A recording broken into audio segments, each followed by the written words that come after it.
প্রথম প্রশ্ন হলো আমি নির্বাচিত হয়েছি না, আমি নির্বাচিত হইনি। আমার সহকর্মীরা আমার উপরে একটা দায়িত্বের ভার অর্পণ করেছে। এই দায়িত্বটা বড় ভারী।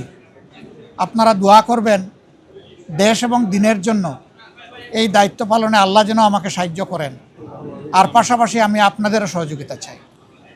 বিএনপি তারাও চূড়ান্ত তালিকা প্রকাশ করেনি।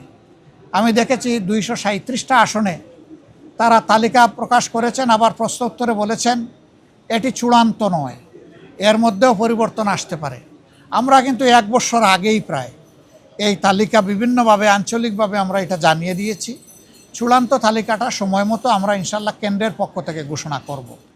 তবে যেহেতু আমরা একা ইলেকশন করব না, আরও অনেককে আমরা ধারণ করব, দেশ এবং জাতির স্বার্থে সব দিক বিবেচনা করেই চূড়ান্তভাবে যথাসময় ইনশাল্লাহ আমরা প্রার্থী ঘোষণা করব।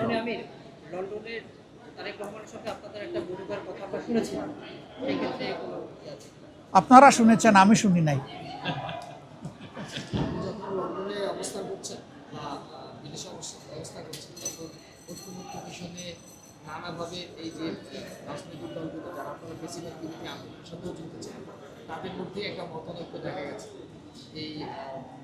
আমি বুঝতে পেরেছি যে এই মতানৈক্য কেন।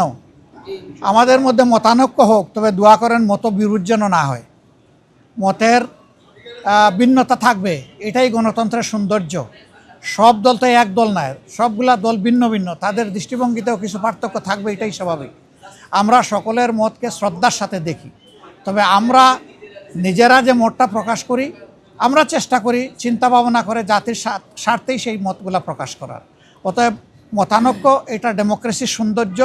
এটার জন্য এখানে বিরোধ লেগে গেছে অথবা অনেককে একেবারে দেশ অস্থির হয়ে গেছে, আমরা এটুকু চিন্তা করতে রাজি নই।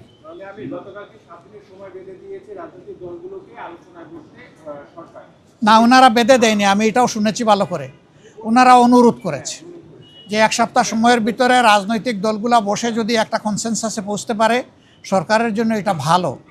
এবং আমরাই সবার আগে আমাদের পক্ষ থেকে আমাদের নায়েবে আমির আহ্বান জানিয়েছেন যে আসুন আমরা খোলামেলা আলোচনা করে আমরা সমাধানে পৌঁছি দেশ এবং জাতির স্বার্থে।